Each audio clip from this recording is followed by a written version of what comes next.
After studying this module, you shall be able to effectively understand monopolistic competition as a distinct market structure, learn about the pricing and output decisions taken in the real business environment, identify the market form in terms of equilibrium determination, and differentiate it from the two extreme market structures, that is, perfect competition and monopoly. Evaluate the occurrence of excess capacity and analyze firms and businesses to adapt this market structure in an operational manner to their behavior. The classical theory of price up to the year 1920 included two main models, perfect competition and monopoly. However, these two were extreme cases of market structure. In the real world, economic behavior of these kinds were hardly observed in any given situation. So, the assumptions given either in perfect competition or under monopoly did not really occur. There were several empirical facts which could not be explained, and there were always some deviations from the assumption.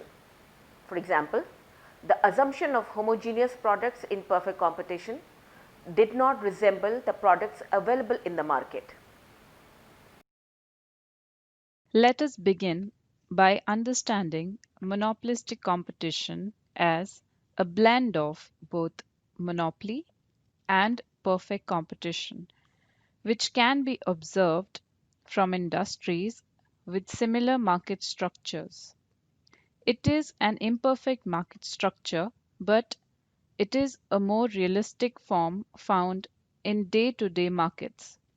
In industries such as shoes, restaurants, soft drinks, and clothing, etc., products are homogeneous but with a slight differentiation.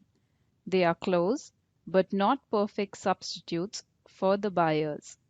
For example, the soft drinks like Pepsi and Coke are homogeneous but little different products with respect to brand name, packing design, advertising, etc. This form of market can be seen as a market structure where there is competition among a large number of monopolists, and therefore it is named as monopolistic competition.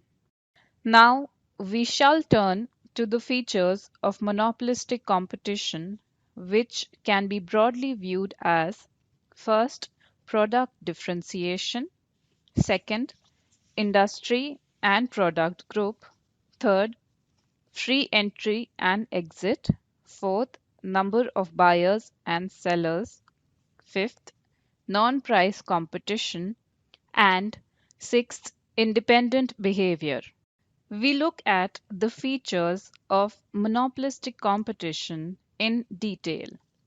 The first feature, that is product differentiation, wherein the products produced by different firms are distinct or heterogeneous.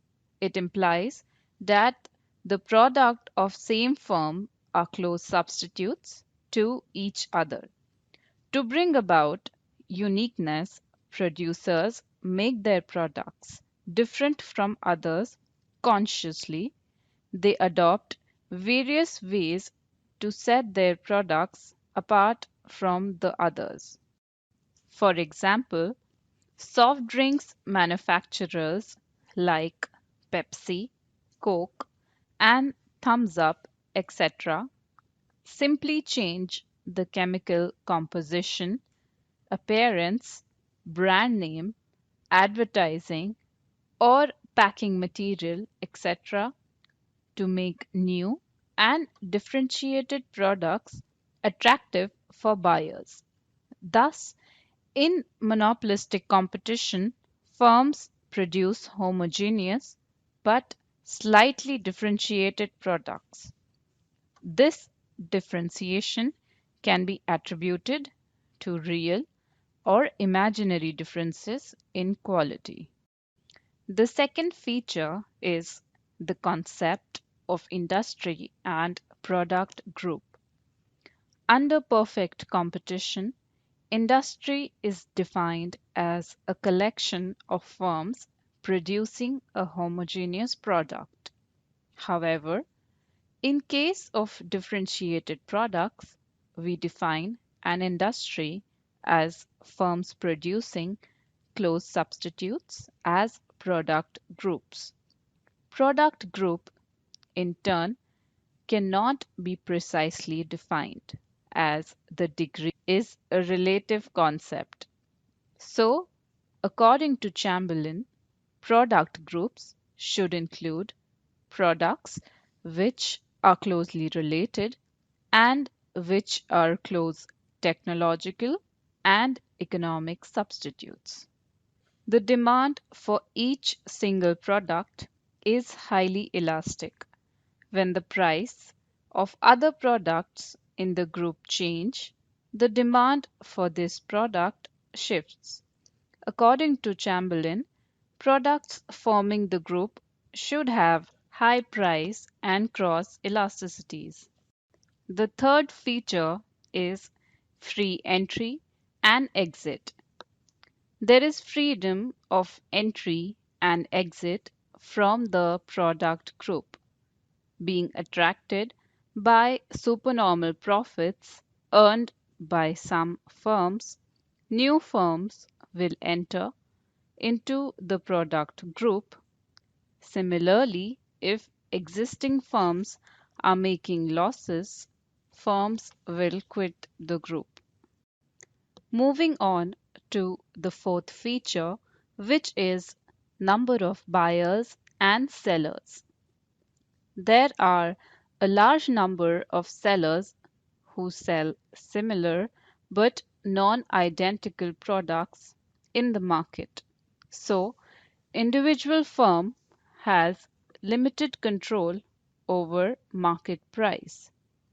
There are also large number of buyers in the marketplace.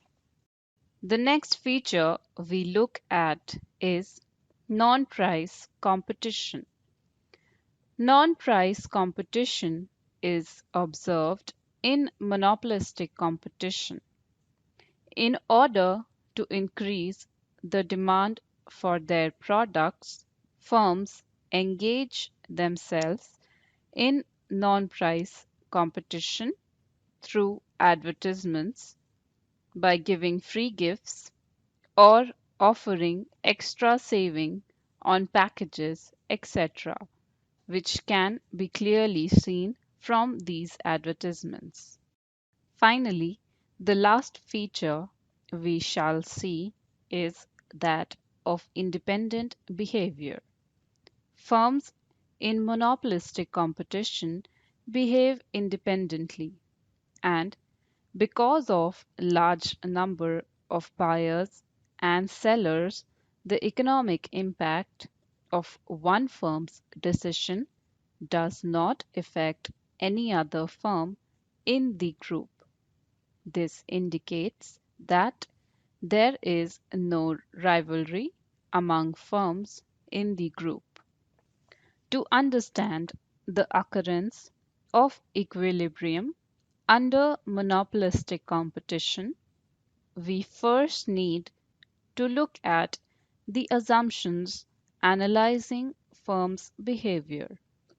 Under monopolistic competition, the group demand curve of the products which are close substitutes to each other is negatively sloped.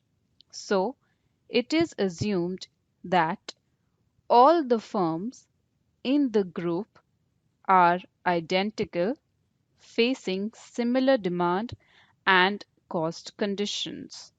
Thus, if all the firms charge the same price, then they will have identical market shares. The following two heroic assumptions are made.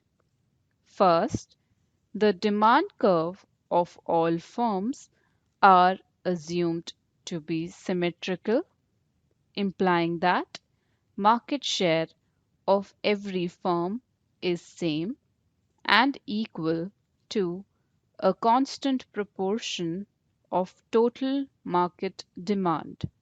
And second, it is also assumed that both average and marginal cost curves are symmetrical for each firm. Taking our attention to the concept of individual equilibrium, we see that under monopolistic competition, the position and elasticity of demand curve for the product of firms depends upon the availability of competing substitutes and their prices. Other things like substitutes produced by other firms, prices charged, etc., remaining the same. As close substitutes of the firm's products are available in the market, the demand for the products of individual firm under monopolistic competition is fairly elastic. The individual equilibrium under monopolistic competition in short run is graphically shown in the figure where DD is the demand curve for the product of an individual firm, the nature and prices of all substitutes being given. This demand curve DD is also the average revenue curve of the firm, and marginal revenue curve is given by MR. AC shows the average cost curve of the firm, while MC is the marginal cost curve. Given these demand and cost conditions, a firm will adjust its price and output at the level which maximizes total profits. In order to show maximum profits, firm will equate marginal cost with marginal revenue as shown at point E in the figure. Price is determined as MQ equals OP and quantity of output produced is OM. The area RSQP indicates the amount of supernormal profits made by the firm. In the short run, the firm in equilibrium may make losses too if the demand conditions for its product are not so favorable relative to cost conditions. The figure shows the case of a firm making losses equal to the area GTKH. Thus, a firm in equilibrium under monopolistic competition may be making supernormal profits or losses depending upon the position of the demand curve relative to the position of the average cost curve in short run. Further, a firm may be making only normal profits even in the short run if the demand curve happens to be tangent to the average cost curve. Turning our attention to group equilibrium, we see that each firm within a group has monopoly of its own particular product. However, its market is interwoven with its competitors who produce closely related products. The price and output decisions of a firm will affect his rival firms, who may in turn react to the prices and output policies. It is thus observed in group equilibrium that the interdependence of the various producers upon one another is a prominent feature of monopolistic competition. The qualitative differences among the products lead to large variations in cost and demand curves of the various firms. The demand curve of the products of various firms differ in respect of elasticity as well as position. Similarly, cost curves of the various firms differ in respect of shape and position.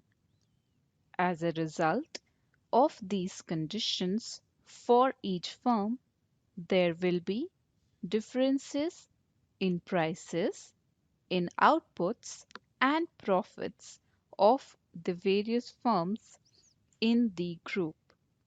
Chamberlain, in monopolistic competition, makes that under the heroic assumption, both demand and cost curves for all the products are uniform throughout the group.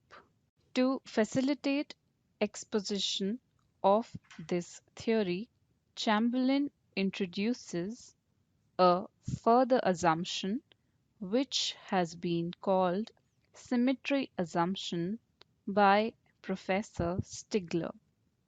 It states that the number of firms being large under a monopolistic competition and individuals' actions regarding prices and output adjustment will have a negligible effect upon his numerous competitors, so that they will not think of retaliation for readjusting their prices and outputs.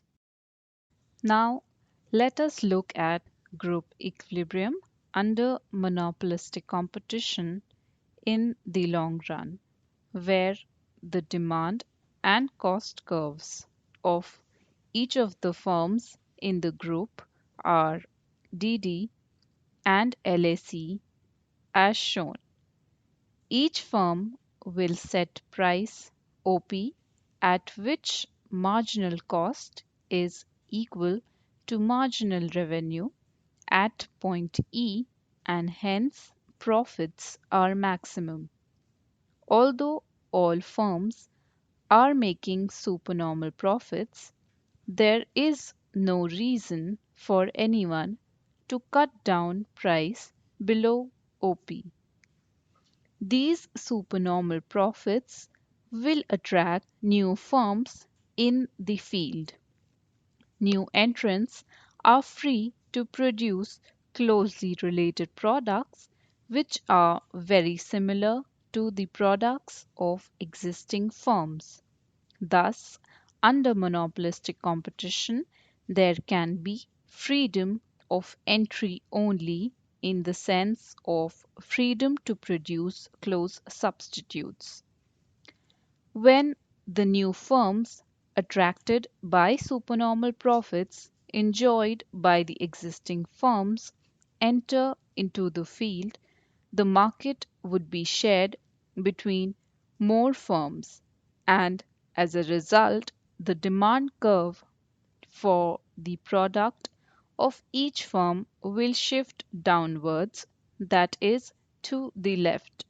This process of entry of new firms and the resultant shift in the demand curve to the left will continue until the average revenue curve becomes tangent to the average cost curve, and abnormal profits are completely wiped out, as shown in the figure, where average revenue curve is tangent to average cost curve at point T. As we can see in the diagram, marginal cost and marginal revenue curves will intersect each other exactly vertically below T. Therefore, the firm is in long run equilibrium, but setting price as LT or OK and producing OL quantity of the product. Because average revenue is equal to average cost, the firm will be making only normal profits. Since all firms are alike in respect of demand and cost curves, the average revenue curves of all will be tangent to their average cost curves, and all firms will therefore be earning only normal profits. For understanding equilibrium of monopolistic competition, according to Chamberlain, we try to understand his approach, which makes use of two types of demand curves: the perceived demand curve and the proportional demand curve. The demand curve of individual firm, as perceived by it, describes the demand for the product of one firm on the assumption that all other firms keep the prices of their products constant. On the other hand, the proportional demand curve facing an individual firm shows the demand of the product when the prices of all firms of the product group change simultaneously in the same direction and by the same amount, so that they charge same or uniform price. So, the proportional demand curve of a firm will be less elastic than its perceived demand curve, since equal change in price by all firms of the industry simultaneously will prevent the movement of customers from one seller to another. Now, let us look at perceived and proportional demand curves diagrammatically. We see from the diagram that the proportional demand curve of each firm slopes downward and is the fractional part of the total market demand curve. The greater the number of firms in a product group, the smaller the share of an individual firm at a given price. Therefore, the proportional demand curve facing an individual firm shifts to the left as more and more firms enter to the product group or industry. The proportional demand curve d dash and the perceived demand curve small d dash d are shown graphically in the figure. An individual firm perceives that its demand is elastic and it can increase its profit by cutting down its price. Therefore, we construct the perceived demand curve small d dash d passing through point A as being more elastic than the proportional demand curve capital D dash D. However, since each firm in the product group will think independently that its price reduction will have a negligible effect upon each of his rivals and therefore assumes that others would keep their prices constant, the actual movement will not be along the perceived demand curve small d dash d but along the proportional demand curve, capital D dash D.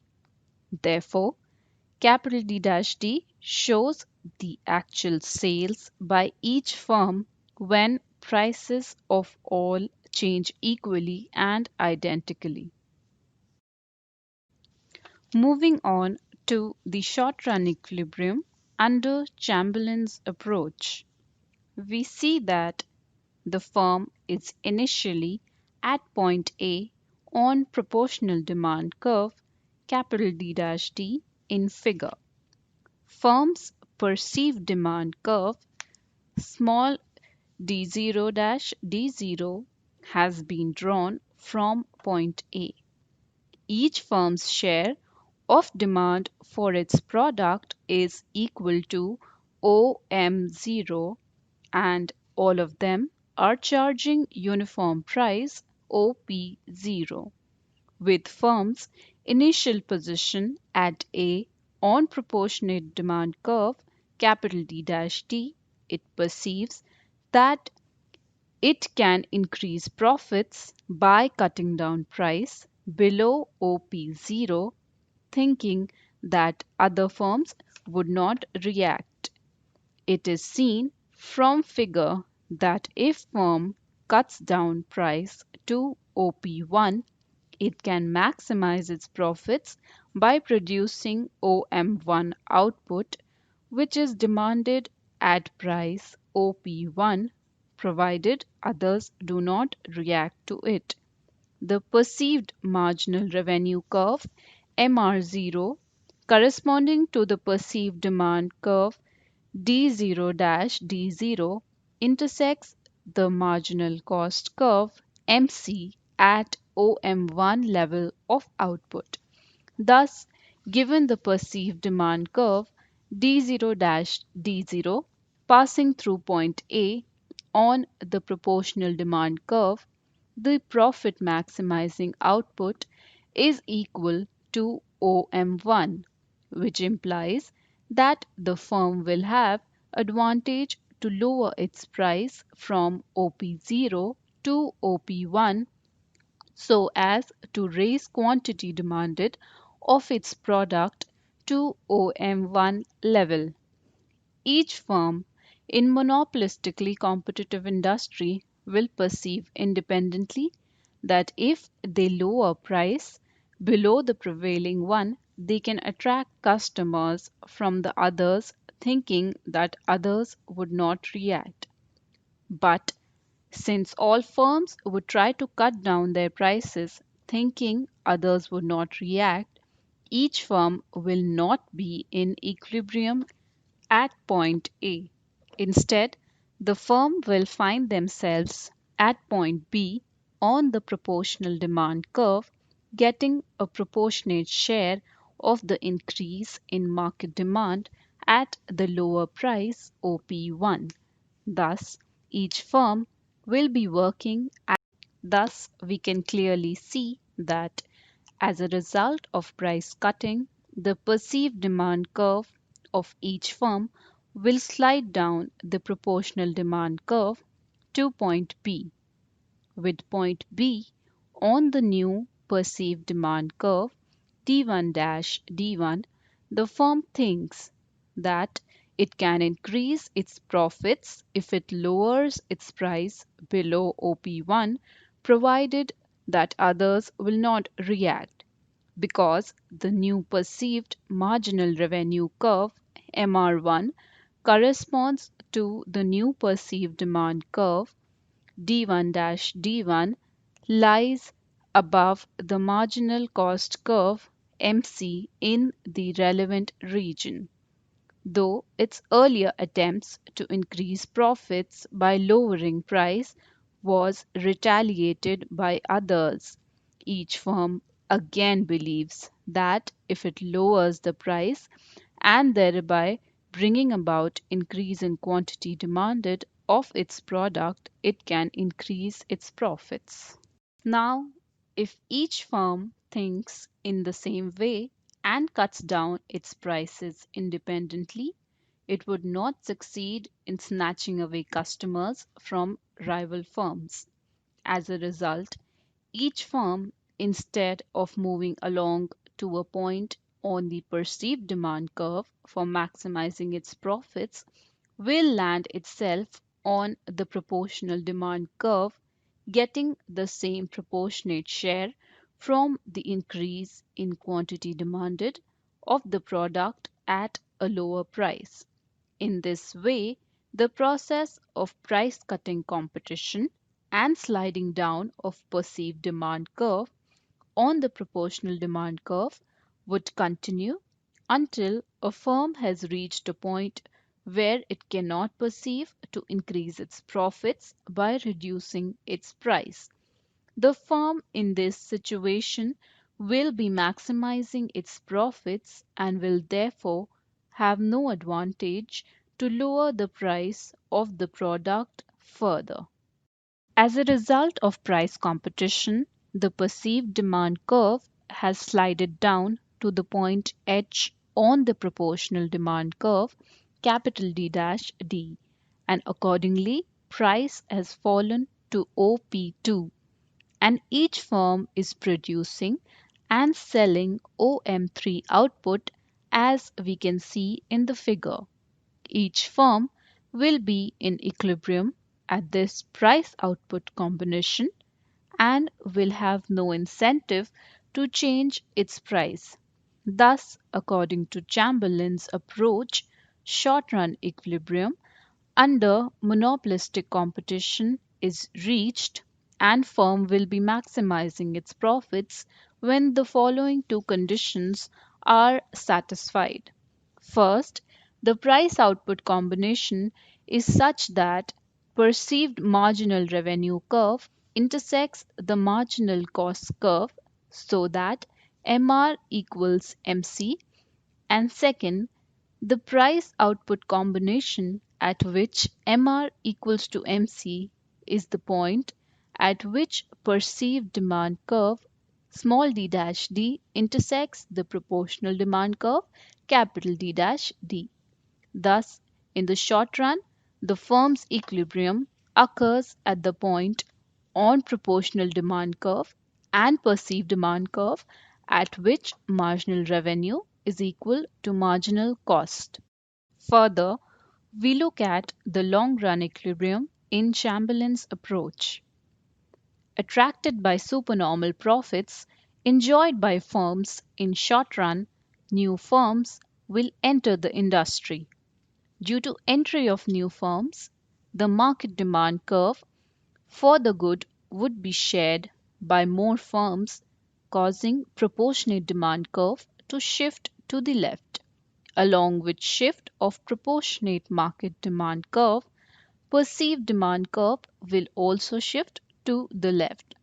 The process of entry will continue until perceived demand curve small d dash d becomes tangent to long run average cost curve LAC. It is also seen that due to availability of more substitutes as a result of entry of more firms, the perceived demand curve becomes more elastic.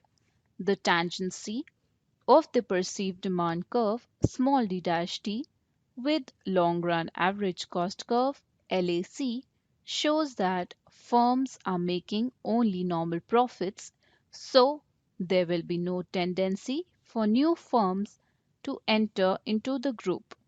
Consequently, when perceived demand curve small d dash t becomes tangent to the average cost curve LAC, the product group as a whole will be in equilibrium. When sufficient number of new firms have entered the group and price cutting has been made, the demand curve small d dash t has fallen to the position of tangency with the long run average cost curve LAC. The proportional demand curve capital D dash T will intersect small d dash t and LAC at the point of tangency. If too many firms have entered the group, the perceived demand curve small d dash t will fall to the position below that of tangency and firms will be making losses. As a result, Some firms will leave the group, and capital D dash D along with small d dash d curve will shift to the right.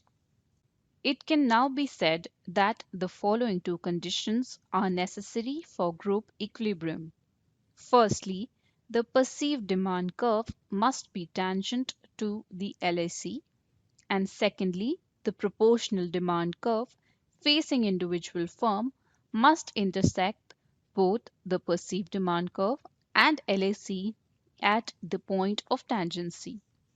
In Chamberlain's approach, the two competitive forces, entry of firms and price cutting behavior, are observed to be operating simultaneously, and these force the D' curve to shift and become tangent to the LAC curve.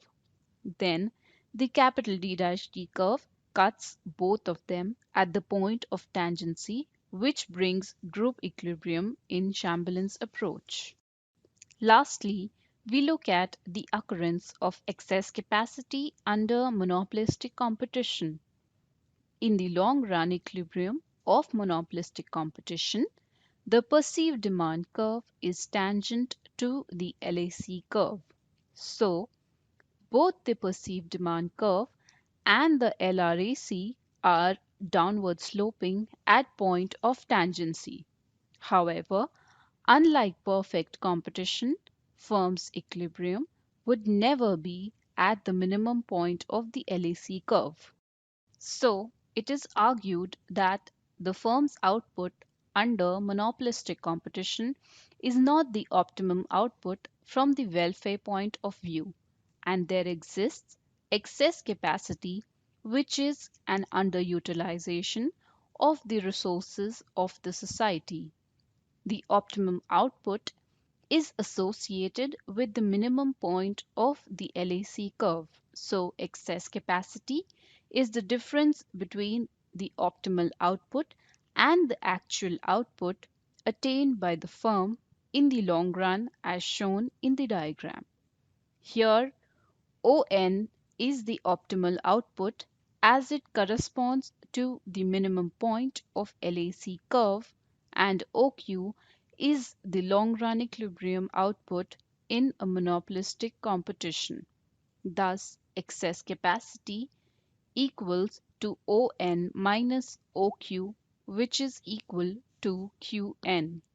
So, according to Chamberlain, excess capacity is equal to Qn, which has arisen due to free entry of the firms but absence of price competition.